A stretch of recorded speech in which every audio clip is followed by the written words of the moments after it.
Get your ears wrapped around the Golden State Media Concepts Basketball Podcast. All the scoop you need to know from college basketball to the NBA and even March Madness. News of your rising stars. Topics on and off the hardwood. This is the Golden State Media Concepts Basketball Podcast.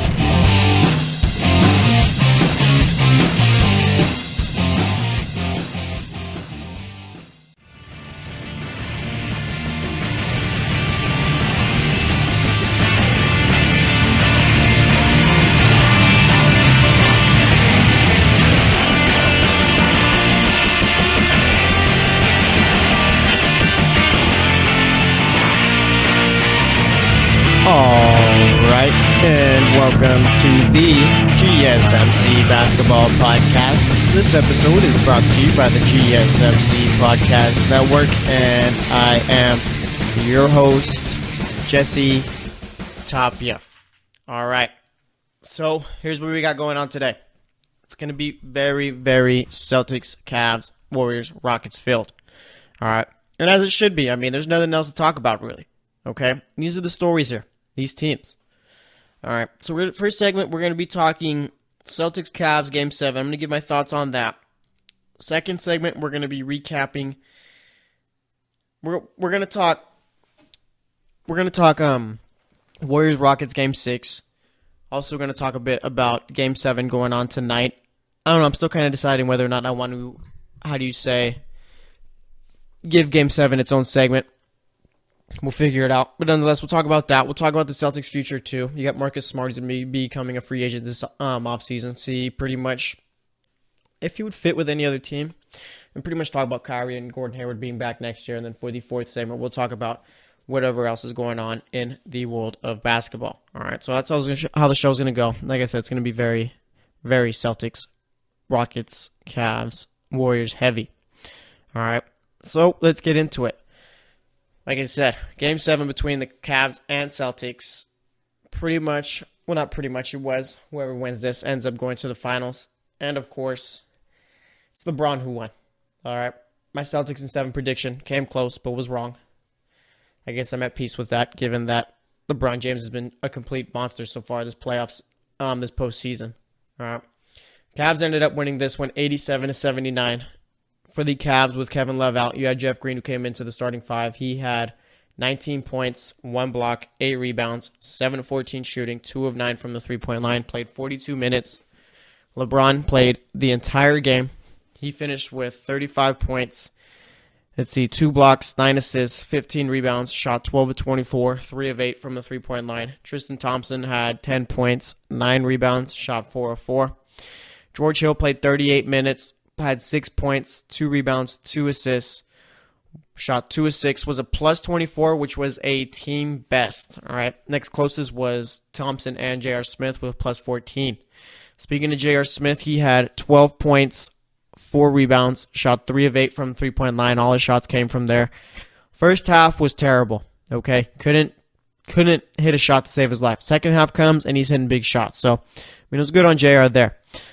Off the bench, we had Larry Nance, who had 2 points, 4 fouls, 1 turnover, 2 rebounds, shot 1 of 2. Only played 8 minutes. Jordan Clarkson had 0 points, shot 0 of 2 in 9 minutes. All right, one thing that I've had a problem as far as Ty Lue this postseason was, at least this playoff series, I should say, was the fact that he struggled to make in-game adjustments. Okay, when players were playing good, he'd leave them on the bench. When they were playing bad, he'd leave them out there too long. He finally switched that up. All right, Larry Nance and Jordan Clarkson look lost out there. I mean, Jordan Clarkson was a minus 13, which was a team worst. Larry Nance was a minus 9, which was the second worst, okay? They really had no business being on the court, and Ty Lue realized that and took them off, okay? They only played 9 minutes, 8 minutes respectively for each player. Nance 8, Clarkson 9, so I applaud Ty Lue there. As far as Korver goes, he didn't play well either. He only played 18 minutes. He shot 1 of 6 from the three-point line, had 3 points. 4 fouls, was a minus 5. All right, so obviously Korver wasn't great either. For the Celtics, you had Al Horford with 17 points, 3 assists, 4 rebounds, shot 7 of 12. Jason Tatum had 24 points, 7 rebounds, also had a steal and an assist, shot 9 of 17, 2 of 6 from the three-point line. Also dunked on LeBron. which was probably his highlight of the night. Not too many people get that opportunity to dunk on him and actually go through with it. I mean, Terry Rozier seemingly tried to do that almost every game this playoff series, and literally every time I feel got blocked. All right, sometimes it works out, or actually more times than not, it won't work out. But for Tatum, it did there. And as far as Horford goes, I mean, you saw his stats. He was 7 to 12 from the field, had 17 points, 4 rebounds. The dude played well in the first half. Second half, non-existent, okay? I think he scored 14, 13 points in the first half. Second half comes, and he just got completely shut down, all right? Was nowhere to be found. Jason Tatum played well the entire game. But as far as the rest of the team goes, I mean, they just didn't show up. Aaron Baines played 19 minutes. He had 3 points, 5 rebounds. Didn't take a shot in this one. Terry Rozier was absolutely terrible. Okay, Scary Terry. That's what we were all calling him this postseason.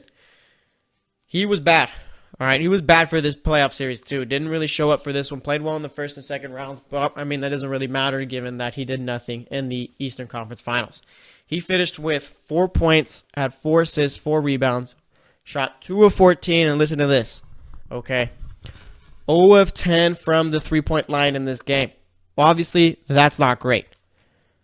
I mean, if anything, kind of did Boston a favor. This drives down his value a bit. So, I mean, they don't really have to really worry about too much as far as other teams overpaying for him. I mean, he's going to have a market, but maybe something where Boston can compete in. Jaylen Brown also was very disappointing this playoff series. He finished with 13 points, was a minus 11, which was second worst on the team. Tatum played 42 minutes, had a minus 17, but I don't really think that is indicative on him, just given that he played well. Jaylen Brown, you could tell, did not. All right. He shot 5 of 18 from the field, 3 of 12 from the three-point line. Like I said, had 6 rebounds and a steal and an assist. All right. It wasn't great by Jaylen Brown. I think that him and Rozier hurt the team by taking so many threes. Obviously, if it's not going down, then go out and get a good possession rather than wasting possessions by taking threes earlier in the shot clock. All right, and that's one thing that was very frustrating watching Jaylen Brown, where you know he's a very good player and you probably know he's smarter than that, but nonetheless, maybe the moment got too big for him, and I think the moment did get too big for a guy like Terry Rozier. All right, off the bench, you had Marcus Morris, who shot 5 of 14, 2 of 6 from the three-point line, had 12 rebounds, 2 assists, a steal, and 14 points, and then you had Marcus Smart, who had 4 points, 7 assists, 4 rebounds, 1 assist, shot 1 of 10 from the field, 0 of 4 from the three-point line, and I mean, that's just a classic Marcus Smart game there. Does everything else well, but just can't shoot the ball. All right. So, like I said, the Cavs ended up winning this one, 87-79. Okay. Obviously, you know that my pick for this game was Celtics in 7. Okay. But going into Game 7, it was a matter of I was sticking with my pick, but it was a point where LeBron James doesn't really lose in elimination games anymore. All right. He's usually about as good as you can be. And that's just what it was here. All right. And I think it was one where, I mean, if you're watching the game, Boston was just too young to win. Meaning that they're not ready. They're not ready yet. All right. Jeff Green stepped up. George Hill played well. And honestly, too, I mean, of course you never want to see guys get injured or anything like that. And I'm talking about Kevin Love. But there was a point where when they announced that Kevin Love wasn't going to be playing, I thought that that was something where it worked out in Cleveland's favor. Okay. And Kevin Love, as good as he is, has been pretty bad for the Cavs this postseason. All right. And I don't think I'm saying anything wrong there. I think it's actually the truth. All right. So I do think that with Kevin Love being out, it allowed the Cavs to be a little bit more versatile and all that, given having Jeff Green out there. And, I mean, it worked out. All right. Kevin Love just really hasn't been good for this Cavs team so far. All right. But nonetheless, I mean, if you're watching this game, you could see once around the 7-minute mark or whatever of the fourth quarter, Boston just, the moment got too big. Okay. Instead of going to Jason Tatum and all that, you have Terry Rozier, who's taking 3 after 3. Jaylen Brown taking 3 after 3. Al Horford, who, I mean, just didn't show up for that fourth quarter. They couldn't get it done. All right? They simply couldn't. This is where they needed a guy like Kyrie Irving. We've spent the entire postseason listening to people saying, do the Celtics even need Kyrie? Do they even need Gordon Hayward? And we're going to talk about that later on in the third segment. Or actually, we'll probably, I don't know, we'll figure it out. We'll talk about it later on. But nonetheless, I mean, of course, okay, that last part of the fourth quarter where Boston went cold is where you need a Kyrie Irving. A guy who can get his own shot. A guy who knows he's been there before, so he knows what to do and stay poised. Okay? Boston didn't have that. And I'm not sure why they refused to give the ball to Jason Tatum late in the game, but it's a point where, it's just like I said, they struggled. All right. Probably should have thought that Cleveland was going to win in 7 or going to win this game 7, just given the fact that they've been here before. All right. They've been to the finals before. They know what it takes, and they're just guys who've been they've been there before. They know the experience. All right. Whereas with Boston, you got a bunch of first-year and second-year players and a couple of vets. It's not going to work out. All right. But as far as Boston's future goes, like I said, we're going to talk about it later on in this show, so I won't get too much into it. But they do have a pretty good future. And as far as Cleveland, it's ridiculous how well LeBron has played this postseason. I do think that this is probably one of his best postseasons of all time. As far as getting this team to the finals, that's a top moment for him. I do think that the Cavs coming back from being down 3-1 to the Warriors was a bigger moment, but nonetheless, this one is up there for sure. All right. So as far as Cleveland goes, it's good on them for winning here. Boston, they just simply couldn't get it done. And this game, it wasn't a pretty game by any means. Okay, this was a very scrappy, hard-fought. Someone's going to have to go on a run. Whoever does wins. Okay, and that was Cleveland. Boston started out hot. They were up by double digits. Let Cleveland get back into it, and Cleveland just kept clawing away. All right. Boston did well in the second half to keep up with them, but nonetheless, once that little 8th, 7-minute mark came in the fourth quarter, it was over. All right. So as far as it all goes down, I'm not going to get into the whole who's the best of all time debate because, it's pointless. Everyone's going to have their own opinion. But fact of the matter is LeBron is definitely one of the all-time greats. All right. There's not too many guys on this planet that could pull off what he's done so far in this postseason. All right. And I'm sure you have some in your mind of who can. Just keep that to yourself, I guess. But nonetheless, Boston's probably going to be back next year. As far as Cleveland, they're going to need LeBron next year to do anything. But it's going to be interesting to see who ends up winning Game 7 tonight because I do think that Cleveland could steal a couple of games from the Rockets. As far as the Warriors, I don't think Cleveland could pick up one game as far as a win. So we'll see what ends up happening. But the Eastern Conference Finals series, it was a bunch of blowouts. If we're being real here, Game 7 was probably the best game out there. But it was a fun series to watch. So we're going to wrap it up here. Next up, we're going to be talking Golden State, Houston for Game 6. Give my thoughts on that. And then we'll see if we're going to talk Game 7 there too, or just push it over to the third segment. So stay tuned, and I will be right back. Are you looking for the very best NFL and college football podcast? Then check out the GSMC Football Podcast. Get the latest football news both on and off the field. From the NFL Draft to trades to the rumor mill to the NFL Combines. They got you covered. That's GSMCpodcast.com/football-podcast. Get updates on college rivalries, game day insights, and much, much more. It's football talk the way you want it. This show eats, sleeps, and breathes football. Don't forget to like them on Facebook and follow them on Twitter. Visit GSMCpodcast.com for more info.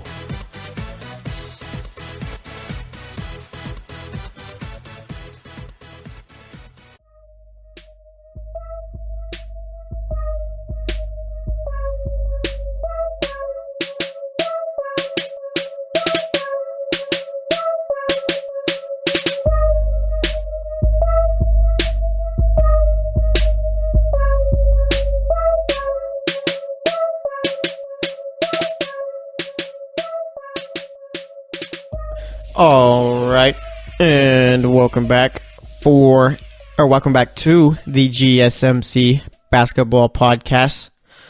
We spent that first segment talking about Game 7 between Cleveland and Boston. There wasn't really one great game in this series, but nonetheless, I think it was an entertaining one just to see LeBron go out and pretty much dominate and see this young Celtics team compete.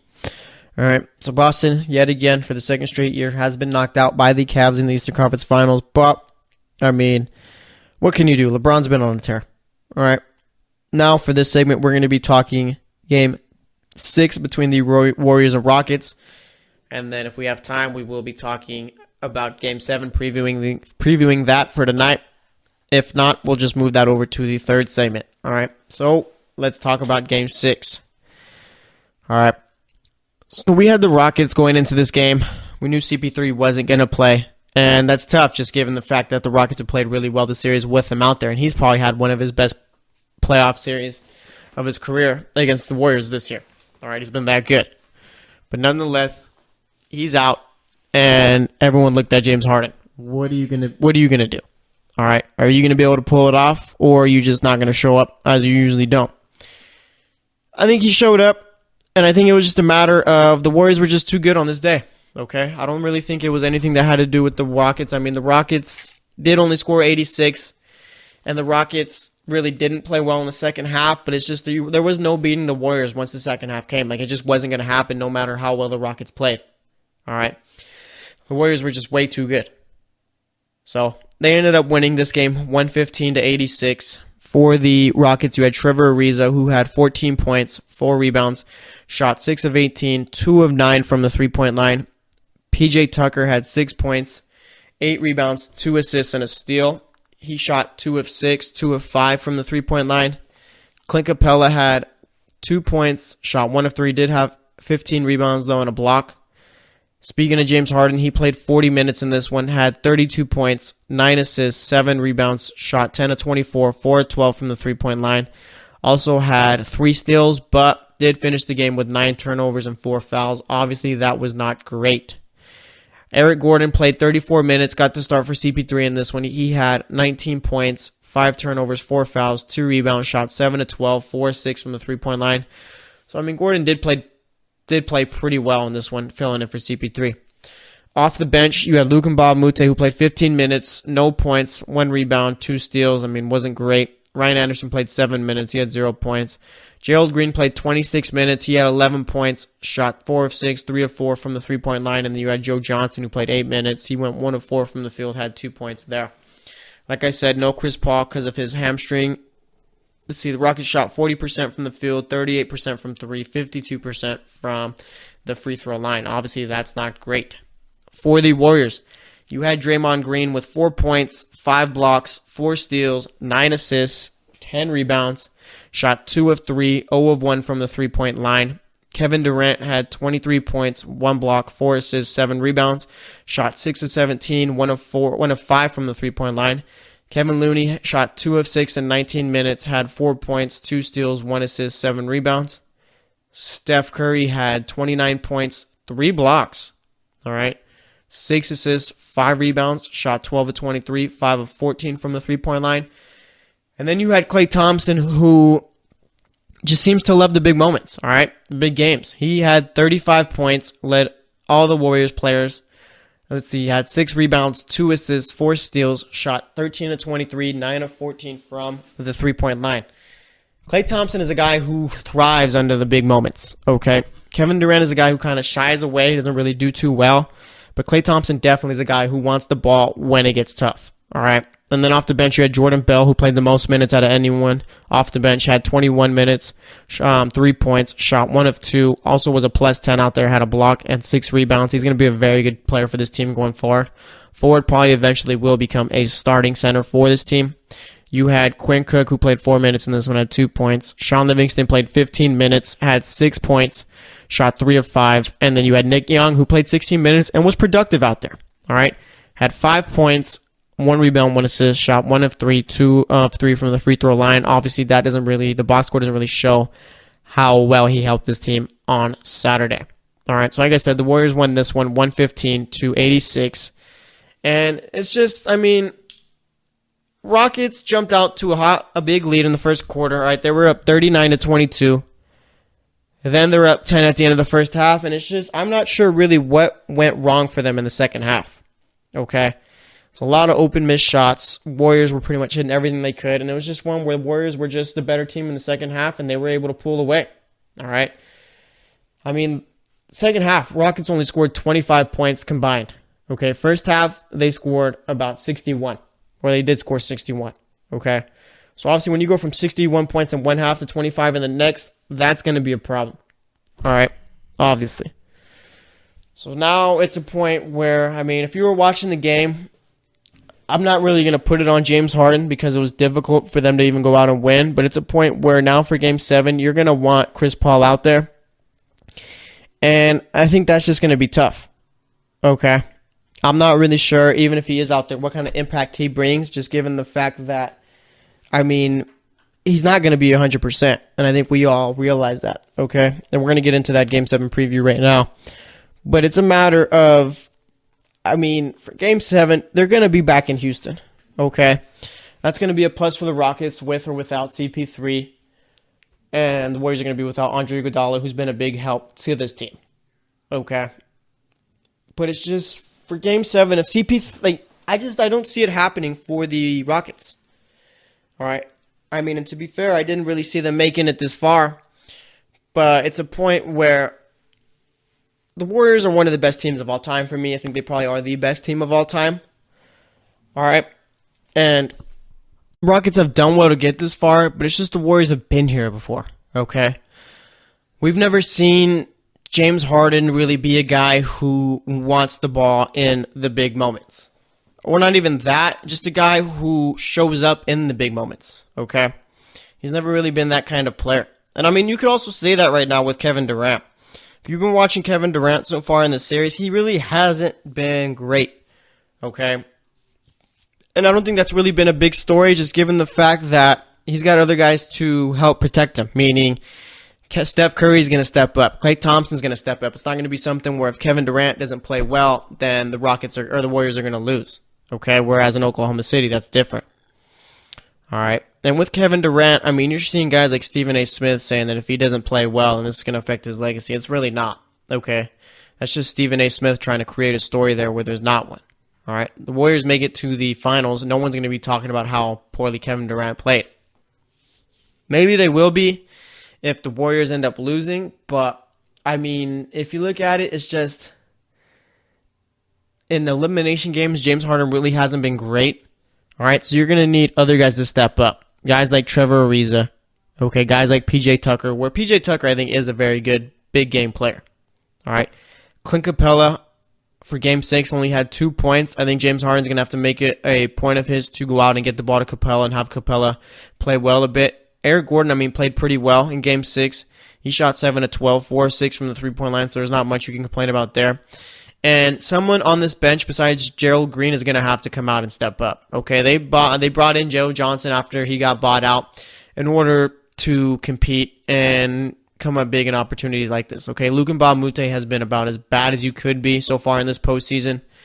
And I mean, in reality, it's going to come down to Luke Mbah-a-Moute needing to be the guy that steps up. Ryan Anderson probably won't play much. Joe Johnson's an old man. He's probably not going to play much either. All right. So with the Rockets, I mean, their key to winning Game 7 is James Harden. James Harden's got to drop 40, I think, in order for them to have a chance. But it's got to be a very efficient 40. It can't be him taking 30 shots or whatever. Okay, he's got to figure out something. All right, he's got to be very efficient tonight.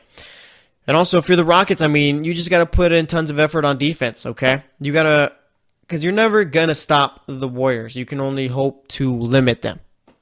All right. And I think that with the Rockets, they've been able to do that. That's why they've gotten to a Game 7. That's why they've won 3 games so far in this series. Okay?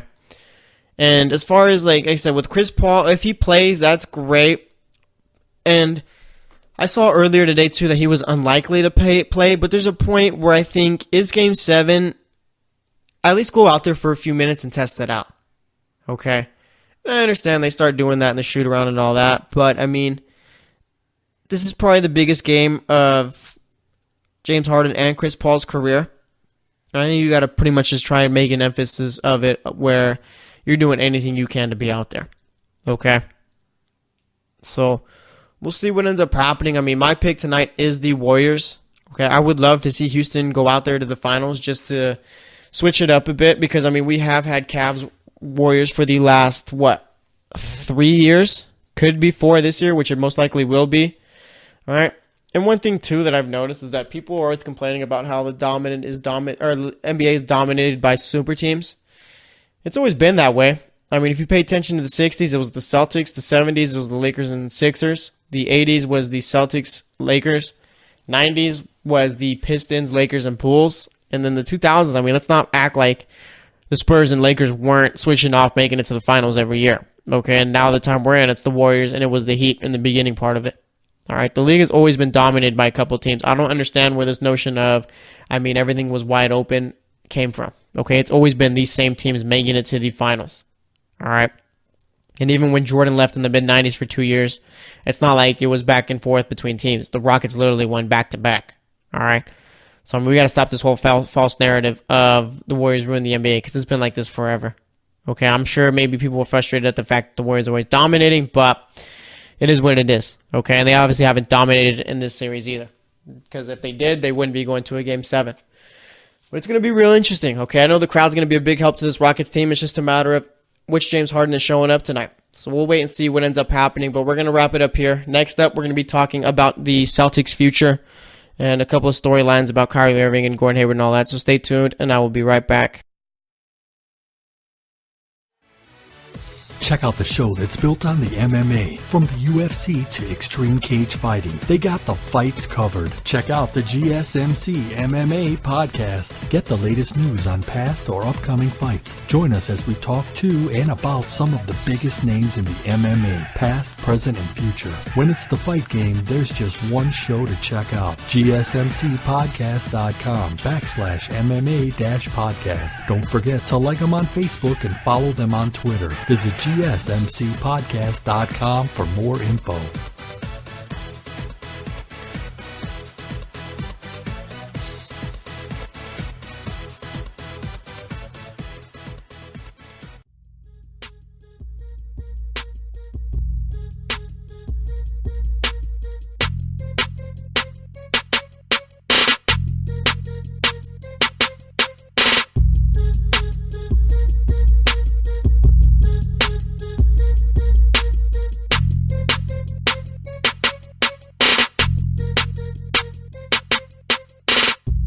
All right, and welcome back to the GSMC Basketball Podcast. All right, so far today we've talked Rockets, Warriors, and we've talked Celtics, Cavs. Obviously, the Cavs pulled off their Game 7 win. Now advancing to the finals, we got Game 7 in the West going on tonight between the Rockets and Warriors. And I got the Warriors winning in that one. It's just I don't see the Rockets winning, given that even if they do have CP3, he's not going to be 100%. All right, I don't really understand this notion of people saying, "Oh yeah, if the Rockets have CP3 out there, they're going to win." Like, I don't get that. He's not going to be 100%. All right, but I mean, we have seen crazier things happen before in the world of sports, so I wouldn't put it past anything. All right, but nonetheless, okay. Now we're going to talk about the Celtics once again. All right, they got a very young team. Took this Cavs team to 7 games. I mean, this Cavs team isn't great by any means. It's more so just LeBron and a bunch of other guys. All right. But nonetheless, I mean, if you're paying it, like, let's talk about the Celtics as far as this postseason has gone. All right, and we'll talk about their future. I mean, going into the first round, they were going up against Milwaukee, right? Charles Barkley, everyone's saying they got no shot. Milwaukee's the better team. Everyone would be surprised that the Celtics ended up winning. And what did they do? They ended up winning in 7 games. Or was it in, it was in 7 games. All right. And that series was a pretty decent one, I'd say. All right. One where the Celtics, obviously, the home team won every game. So obviously the Celtics came out on top. Then they head over to Philly. All right. Philly, everyone's talking about them being the better team. Ben Simmons, Joel Embiid. And Philly at the time, I guess you could say, did look like the better team. Okay? And Philly is going to be a very good team going forward. That's no doubt whatsoever. All right, but Game 1, Boston ends up winning by double digits, probably their best win of the series. Game 2, Philly's up by 22 in the first half. They pretty much blow that lead in about 2 seconds. First half ends with Philly up by like 4 or 5 or something like that. Then eventually Boston ends up taking the lead in the second half and winning that game. Okay, Game 3 comes. Maybe you're thinking Philly's going to be able to pull off a win here since they're back at home. Nope, they end up losing there. They end up taking Game 4. And then Boston closes it out in Game 5. All right. So then Boston ends up obviously making it to the Eastern Conference Finals. Now they got Cleveland. Last year they played Cleveland in the Eastern Conference Finals. They ended up getting blown out in 5 games. Here was a bit of a different story. All right. They ended up taking the first 2. Cleveland takes the next 2. Boston takes Game 5. Cleveland takes Game 6. And obviously with Game 7 we talked about it. But, I mean, it was one where experience prevailed. All right. Boston simply just didn't know what to do. And they needed a guy like Kyrie Irving out there in order to help navigate them through the tough parts of Game 7. All right. So, I mean, as far as my takeaway on the Celtics postseason goes, I feel that they made it a successful season after winning in the first round. And everything after that was a plus. But, obviously, I mean, with Terry Rozier, his little emergence in the first 2 rounds, there was talks of maybe the Celtics don't need Kyrie Irving and all that. And I think we all saw that in Game 7. Yeah, they definitely needed Kyrie Irving. Okay?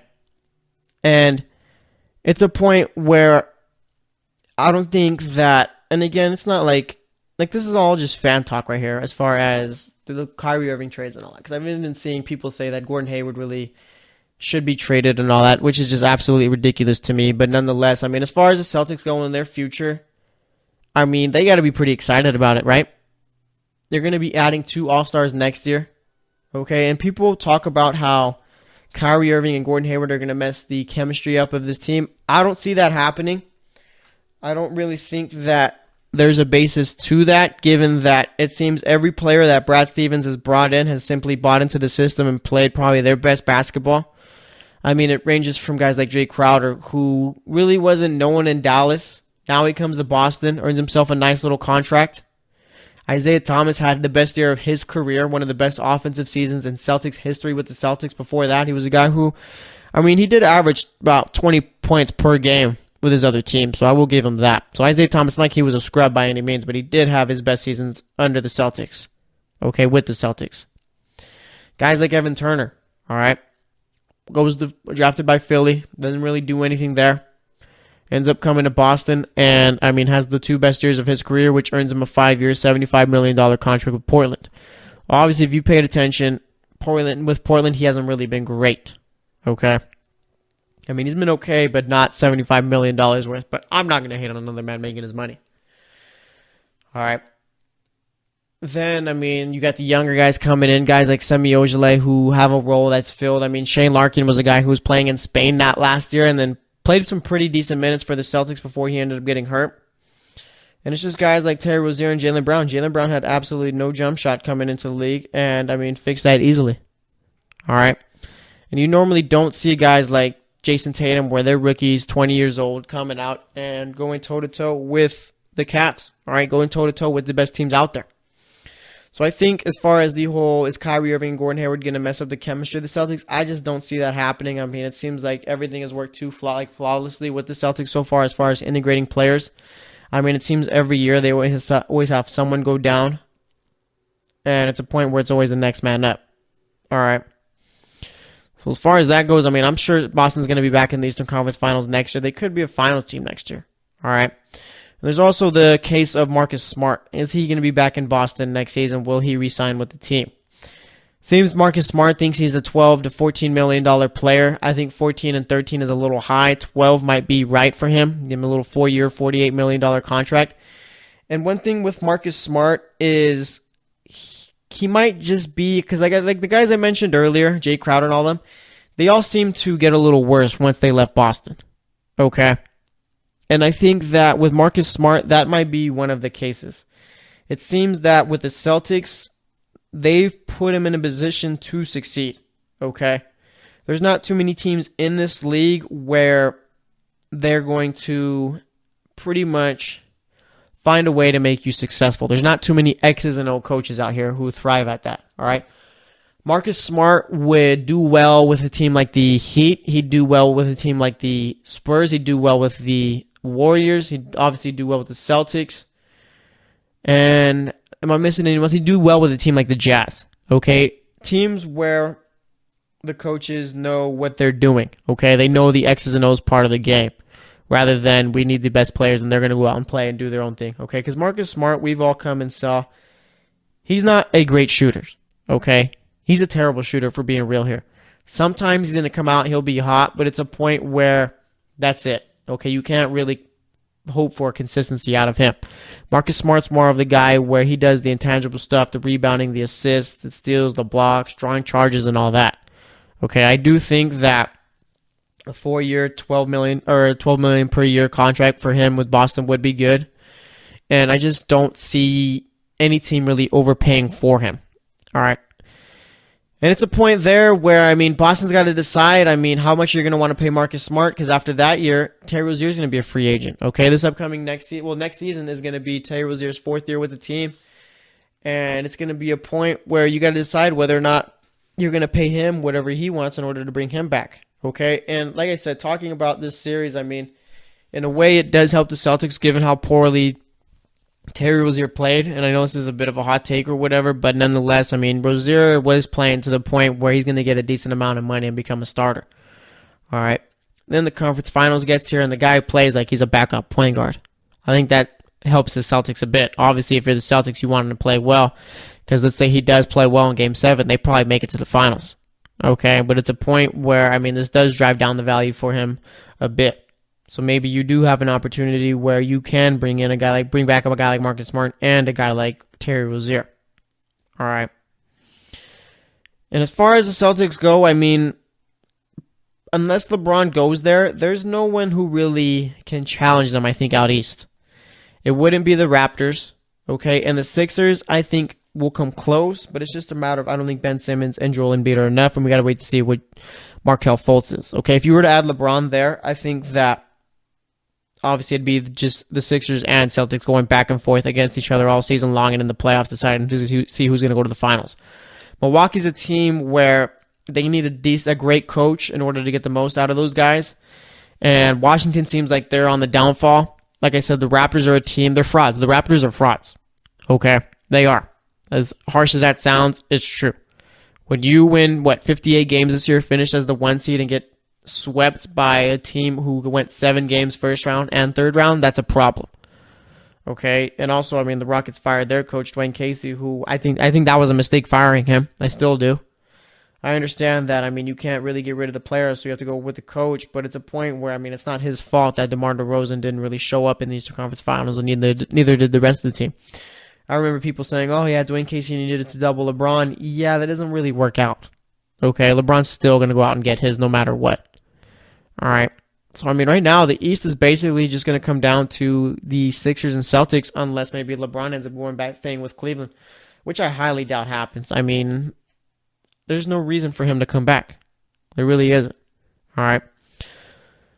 And as far as the Celtics go, I mean, they do have the Kings pick in next year's draft, unless it is a number 1 pick. So, obviously, you're going to be getting probably a top 6 guy at least. All right. And I think with the Celtics, I think that they should probably stand pat as far as trades go unless they get some type of crazy deal offered to them. All right. Because, I mean, they only returned 4 guys from last year's team, and I think now they finally have the right squad going forward.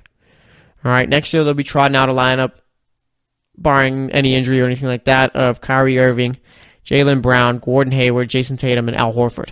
Okay. With a bench of, most likely, unless he goes somewhere else, Marcus Smart. I think they got to figure out what they're going to do with Marcus Morris, but it seems like he wants to be back in Boston too.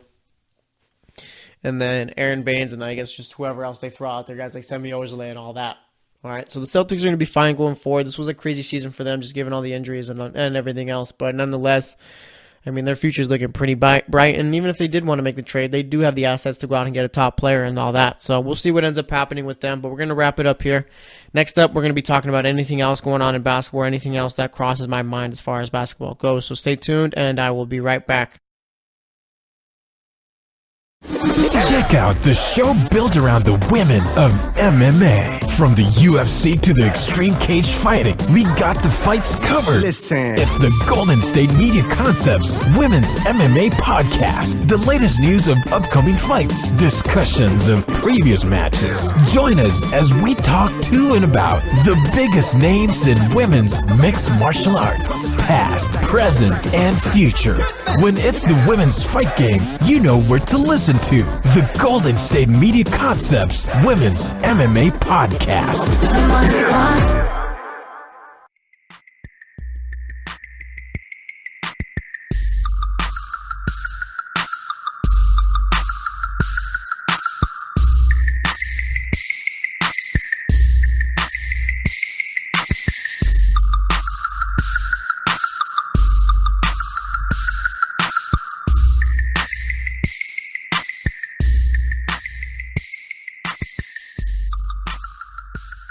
All right, and welcome back to the GSMC Basketball Podcast.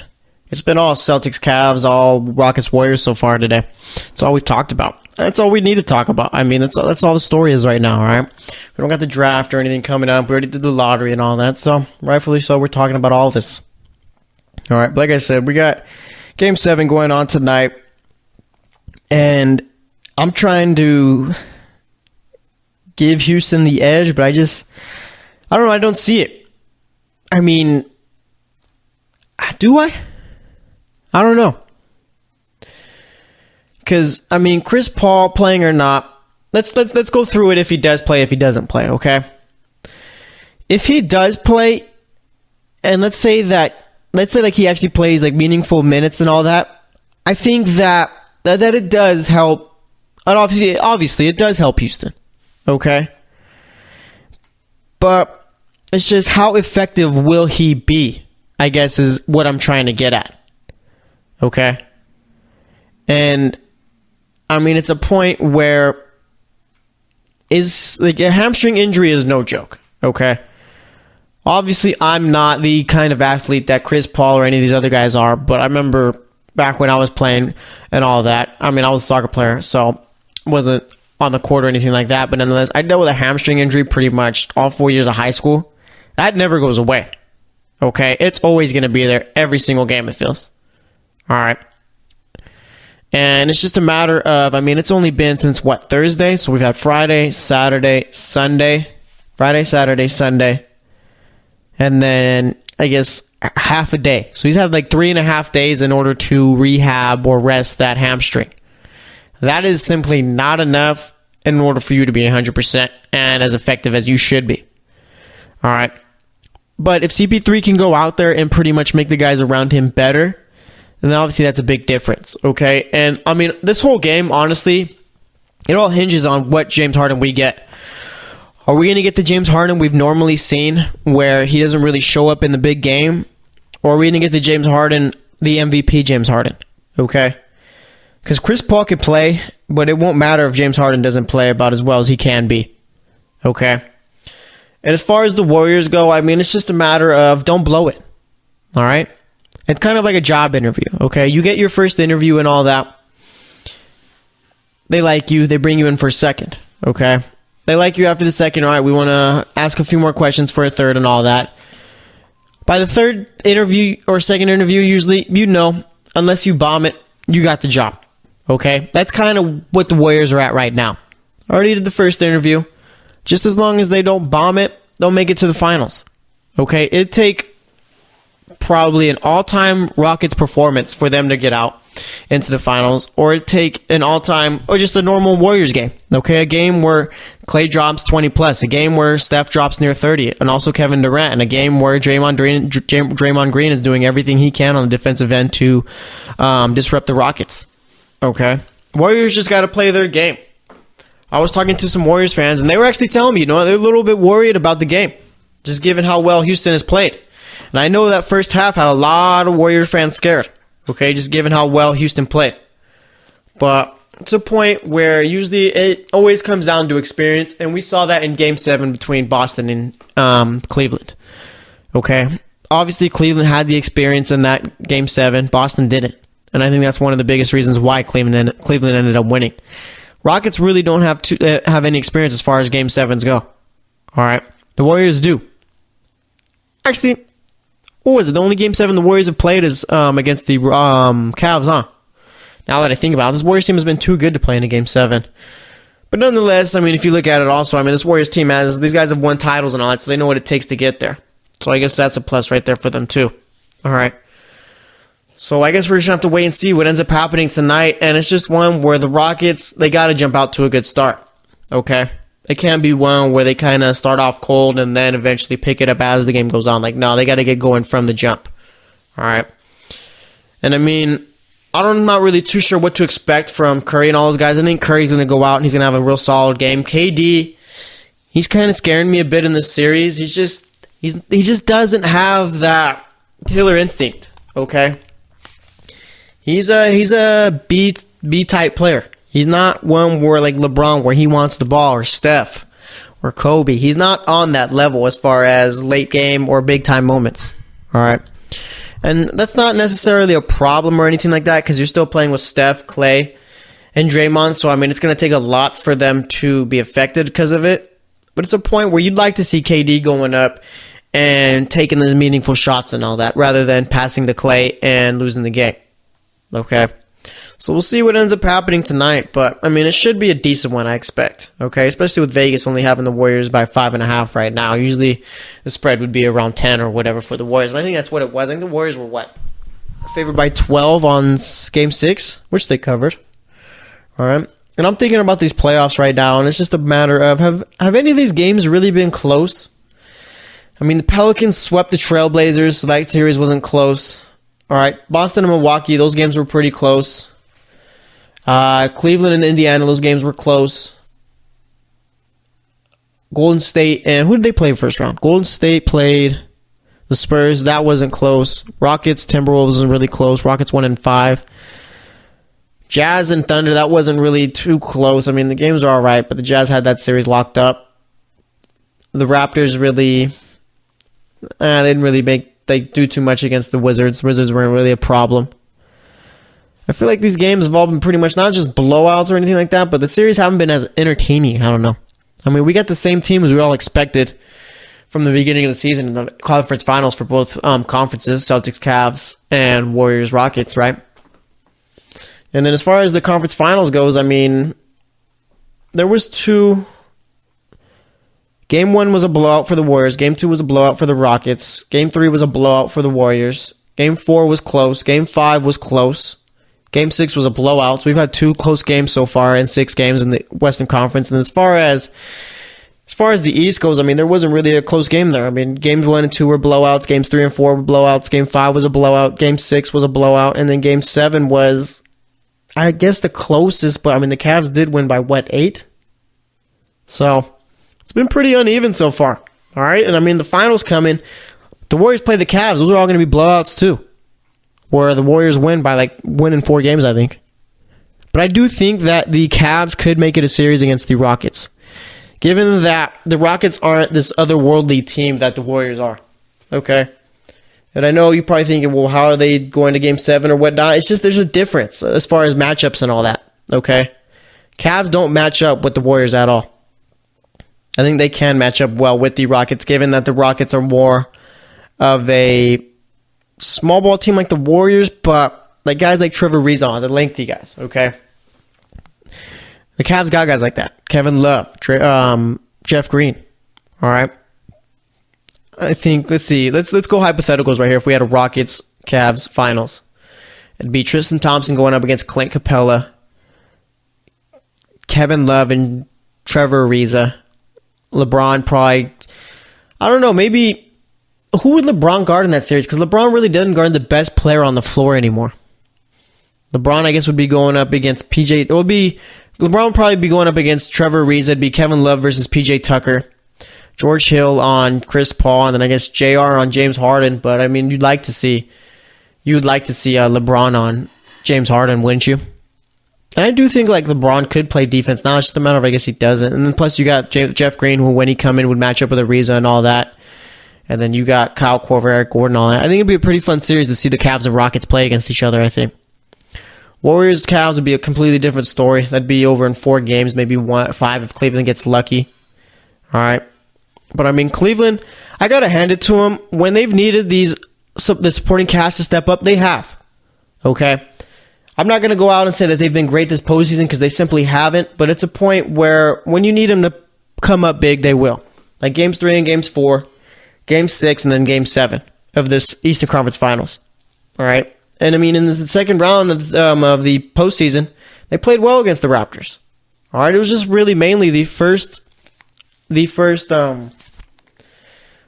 round where they all struggled besides LeBron. All right? And I'm going to continue to say this is probably the worst team LeBron's ever played on. All right? The fact of the matter, I think it is. All right? That 2017 gets brought up too, but I think with that 2017, they knew what their roles were, and they excelled at performing those roles. All right? Whereas this team doesn't really know their role. Okay? I mean, this postseason has been pretty exciting, I'd say. Wouldn't you? And looking over to next season, I mean, you're going to have the Sixers are going to be better. Boston's going to be better. The Warriors are going to be great. Houston will be great. Could even be better. I'm curious to see what the Pelicans end up doing with Boogie. Okay? And as time passes, it seems more and more that Kawhi Leonard probably is going to be re-signing with the Spurs. I mean, that'd be ridiculous to pass up 6 years or $217 million or 7 years, $217 million, however many years it is, or is it 5? The Supermax, whatever it is. All right. I think that'd be ridiculous for him to pass up. But I mean, there is the point of whether or not he wants to play in a big market, because you will make a whole lot more money playing in LA, especially if you're Kawhi Leonard. All right. San Antonio isn't really the biggest market for all that stuff, you know. Let's see, who else? The Bucks. The Bucks, it all depends on coaching. If their coach is out there doing well and all that, then the Bucks could be good. It's just a lot of untapped talent. It's like not utilized. You put Brad Stevens on that team, they make the conference finals. Okay, they're basically this year's Celtics team. All right, there's a lot of talent there. As far as the Wizards, I think the Wizards, that's a very odd team there. Okay, I think they've peaked, but they still got a lot of good players there. All right, so I mean, there's not really much else to go on about. We're really just looking forward to Game 7. Like I said, I got the Warriors winning tonight. I would like to see the Rockets win just to see something different in the finals, but I don't see it happening. All right, James Harden's going to need to drop 40, but he's going to need to drop like as efficient as a 40 as he can. So we'll see what ends up happening. Like I said, Andre Iguodala is not playing. Chris Paul doesn't look like he will, but there's a chance, I guess. So we'll see what ends up happening. So we're going to wrap it up here. Today we talked Celtics-Cavs Game 7. We talked Warriors-Rockets Game 6. Previewed Game 7 for that series. Third segment, we talked about the Celtics' future. And then for this segment, talked a bit about the playoffs and everything else that crossed my mind as far as the game of basketball goes. So thanks for listening to the GSMC Basketball Podcast. I am your host, Jesse Tapia. We'll be back on Wednesday to talk about Game 7 between the Rockets and Warriors and also preview the finals and all that. So stay tuned for that, and I will talk to you later.